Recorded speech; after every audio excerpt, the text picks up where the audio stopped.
While most people have an idea of what happened at the Battle of Gettysburg, there were events throughout South Central PA in the days before and after the Civil War's turning point. One event in Wrightsville may have helped change the trajectory of the war. In hopes that they could bring President Abraham Lincoln to the negotiating table, Robert E. Lee's Confederacy moved into South Central Pennsylvania. And on Sunday, June 28, 1863, 1,800 of them were moving towards Wrightsville. The bridge of Wrightsville was at the time the largest covered bridge in the world. It was 40 feet wide. It had railroad tracks going through it, had the highway, of course, the turnpike, if you will, that led from Philadelphia to Pittsburgh. Scott Mingus knows all about this because he literally wrote the book on it, as well as 33 others about the Civil War and the Underground Railroad. On June 23rd, Confederate General Richard Ewell, under orders from Robert E. Lee, sent a message to his subordinates that they were to, quote-unquote, capture Harrisburg if it comes within your means. It's the fact that if it comes within your means, it doesn't necessarily sound like he really wanted to attack Harrisburg, but if you read between the lines, he did. As the Confederates approached, there was a stark difference between them and the forces that were to defend Wrightsville and the bridge. These were battle-tested men. Most of them had been involved in the war since the very beginning. They'd fought numerous battles under Robert E. Lee. They'd been victorious in almost every battle.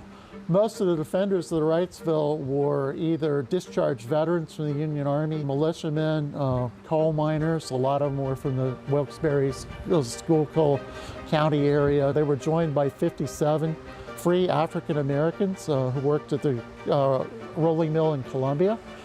These guys were given guns, so they had civilians fighting as well. So it was kind of a motley group. The Confederate general in charge decided that the militia was so bad, so utterly inefficient in his word, that he could just grab the bridge, march them into Lancaster County, and he himself would march on Lancaster County on Harrisburg's undefended rear. After almost 90 minutes, it becomes clear which way the skirmish is heading, and the defending forces race back across the bridge where 4 men waited to light the fuses that would blow up part of the bridge to stop the rebels from crossing. They did that, but this was a very sturdy bridge, and all it did was knock a hole in the walls and the ceiling, so the bridge was still intact. So the third resort was to burn the thing. As the flames grew, the Confederates needed ways to put out the fire if they had any hopes of crossing the river. So they went to all these different houses throughout Wrightsville, and they were looking for dish pans and buckets and pails. The fire pumper was over across the river in Columbia.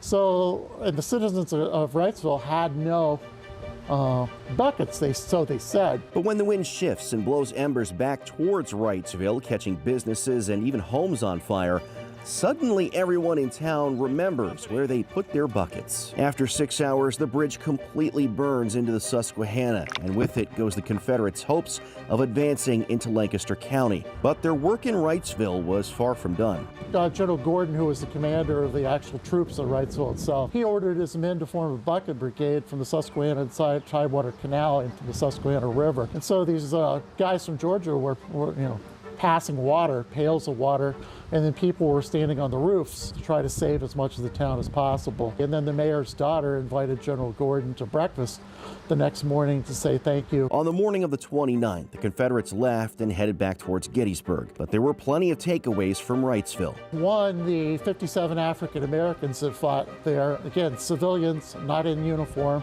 proved that they could fight. So one of the big takeaways was the Union authorities in Harrisburg and in Washington realized that black people could be very good soldiers. Later that summer, they formed the United States Colored Troops. Other consequences were the Confederates' confidence level was still so high that 2 days later when they fought at Gettysburg, in a lot of ways, they thought it was just going to be an instant replay, that they would roll over the state militia, they would take the ground easily. And they found out to their shock and horror that this wasn't the Pennsylvania State Militia. This was now the Army of the Potomac at Gettysburg. Now, coming up tomorrow, we're going to have more on the Battle of Hanover, but you can find an extended interview with Scott Mingus as well as other resources to learn more about the burning of the Wrightsville Bridge on our website, fox43.com.